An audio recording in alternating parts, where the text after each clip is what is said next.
Hello les amis, je vous retrouve pour une nouvelle vidéo sur le football anglais et la Première Ligue et je vais vous présenter le match Manchester City contre Tottenham. C'est un match qui a lieu ce samedi 23 août 2025 à 13h30 pour le compte de la deuxième journée du championnat d'Angleterre Première Ligue saison 2025-2026. Alors Manchester City c'est le premier du classement qui reçoit Tottenham, le troisième. Dans cette vidéo, on va revenir sur le classement de la Première Ligue avec les statistiques des deux équipes. Bon, il n'y a eu qu'une journée, mais ça va permettre un petit peu de lancer cette saison. On verra aussi le classement des meilleurs buteurs et des meilleurs passeurs de Première Ligue, puis on enchaînera par les 10 derniers résultats, toutes compétitions confondues, et les stats de Manchester City et de Tottenham, ce qui nous permettra d'avoir une idée et une tendance à cette rencontre. Et donc, au classement, Manchester City est en tête, ils ont gagné. D'ailleurs, il y a eu 7 équipes qui ont gagné à la première journée. La différence, c'est que Manchester City a gagné 4-0.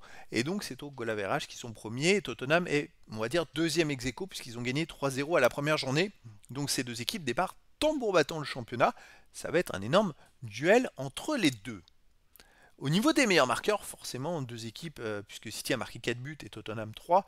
Côté City, Haaland a marqué 2 buts dès la première journée, il apparaît en tête du classement. Et pour Tottenham, il y a Richarlison qui en a mis 2 également, qui est en tête. On a 4 joueurs à 2 buts. Pour City, il y a Cherki et Reinders qui ont marqué un but. Ryan Cherki, l'ancien lyonnais, qui a marqué un but 7 minutes après son entrée à la première journée. C'est plutôt pas mal. Pour les passeurs décisifs, côté Tottenham, Kudus a fait 2 passes décisives. Et côté City, on a Bob Lewis et Reinders qui ont fait une passe. Il y a aussi Sarr de Tottenham avec une passe décisive. C'est vrai que côté City, Reinders, il a fait une superbe premier match, hein, puisqu'il a fait un but, une passe décisive et une pré-passe décisive extraordinaire où il accélère, il fait un double contact, il fait une balle, sorte de balle piquée lobée par-dessus un défenseur. Après, il y a un centre pour Haaland qui marque.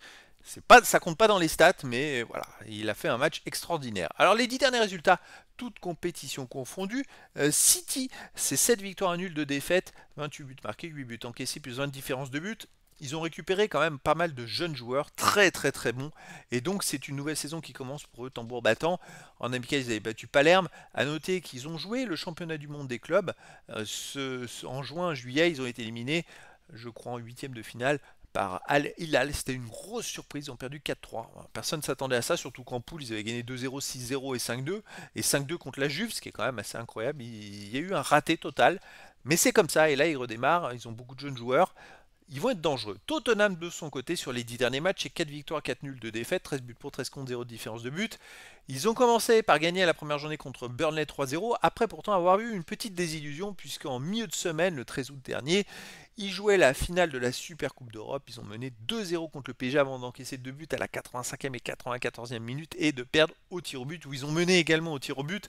Donc ça a pu avoir un impact un peu psychologique. Pas non, ils ont gagné la première journée 3-0 contre Burnley.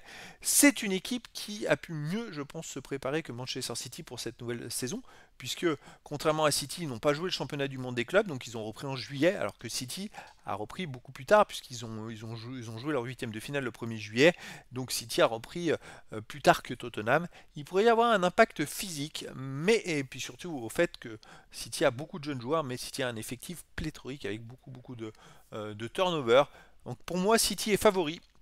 Je verrais bien une victoire de Manchester City 2-1 face à Tottenham.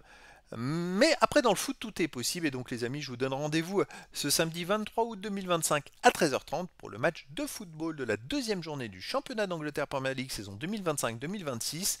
Manchester City, le premier du classement, reçoit Tottenham, le troisième. Voilà, les amis, je vous dis à très bientôt pour une nouvelle vidéo.